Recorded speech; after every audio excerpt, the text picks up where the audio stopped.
Death, an inside story by Sadhguru, explores different dimensions about life and death and how these both are connected with a single breath. In the book, he talks about different aspects of death that are rarely spoken about. To sum up, the whole perspective about how we look upon death will change once you carefully go through this book. In the first chapter, he makes all the readers understand that why we need to be aware about death, since we humans often ignore this very fact of life, and how we ought to prepare ourselves for it.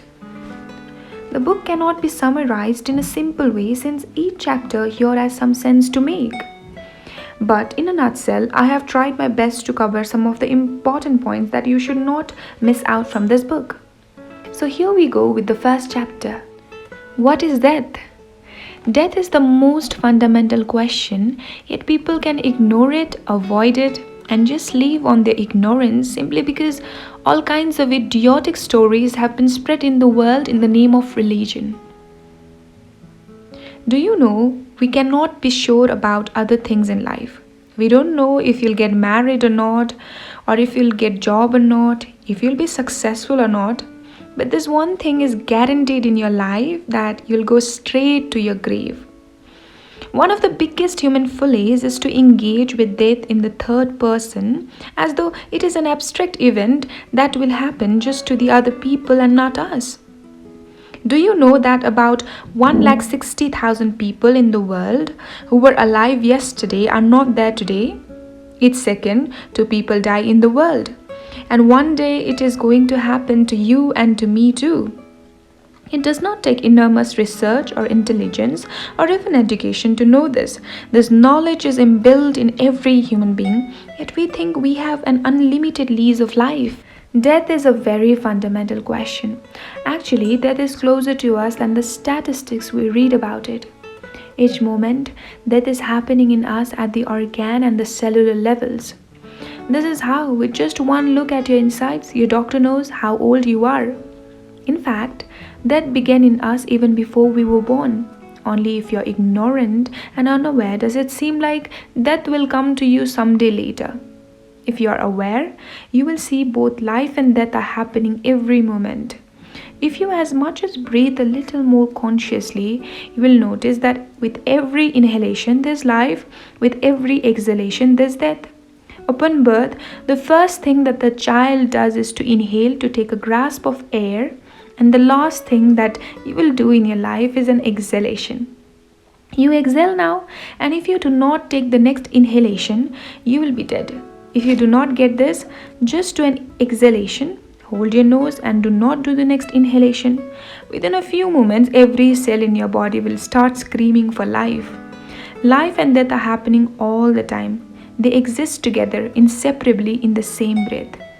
Death is such a fundamental aspect because if one small thing happens, you can be gone tomorrow morning. Why tomorrow morning? One small thing now and you could be off the next moment. If you are like any other creature, maybe you would be unable to think about all this.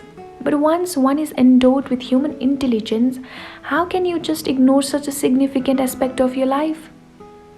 How can you avoid it as if you are going to live here for forever? How is it that after living here for millions of years of life, human beings still don't know a damn thing about death? Well, they know nothing about life either. Fundamentally, the situation has come about because you have lost perspective as to who you are in this universe. If this solar system in which we are evaporates tomorrow morning, no one will even notice in this cosmos. It is that small, just a speck. In the speck of solar system, planet Earth is a micro speck.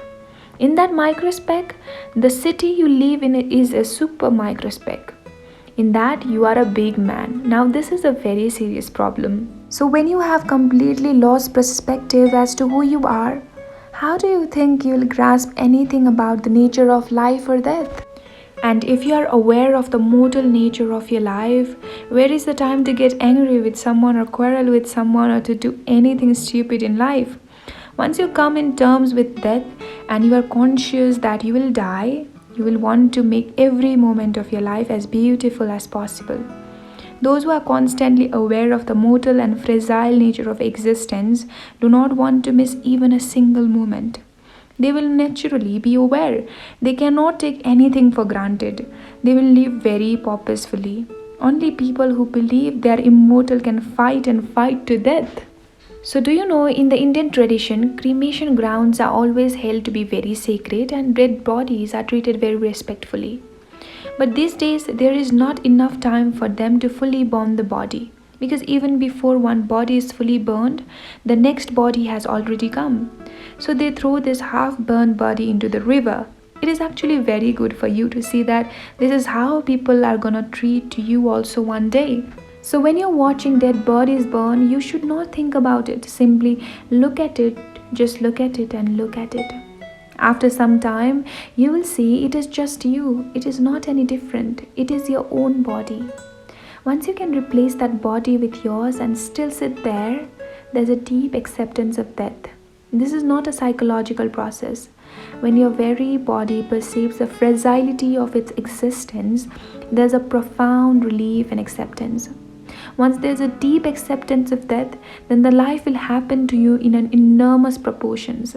It is only because you tried to keep death away, life has always stayed away from you. Death is actually the fiction created by ignorant people. Death is the creation of the unaware.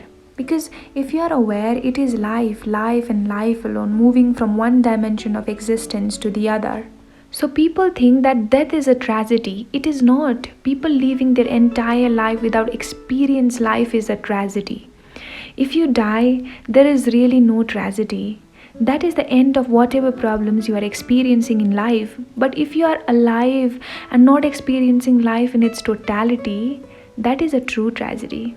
And the greatest calamity of the human mind is that it is against death. The moment you reject death, you also reject life. You think life is right and death is wrong. It is not so. Life is what it is only because death is. A river always happens between two banks. But if you are standing on the right bank and say, I don't like the left bank, it should disappear. If the left bank disappears, the river also will disappear. The right bank also will disappear. If the right bank has to be there, the left bank also has to be there. It is like, could there be light without darkness? One who does not embrace death will not know life at all.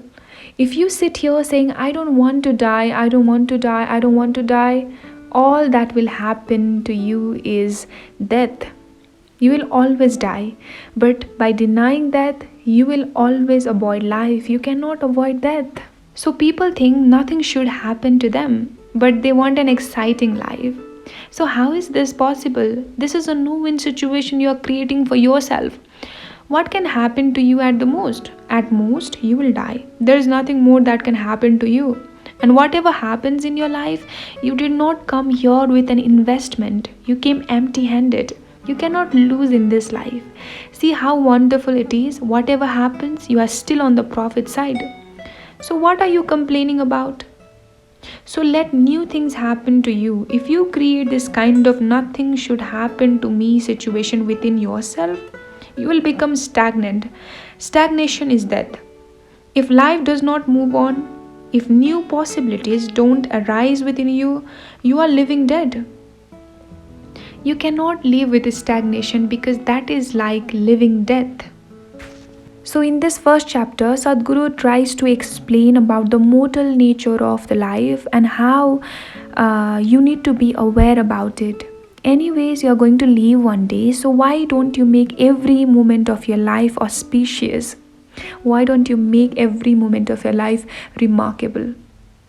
So tomorrow let's continue with the second chapter.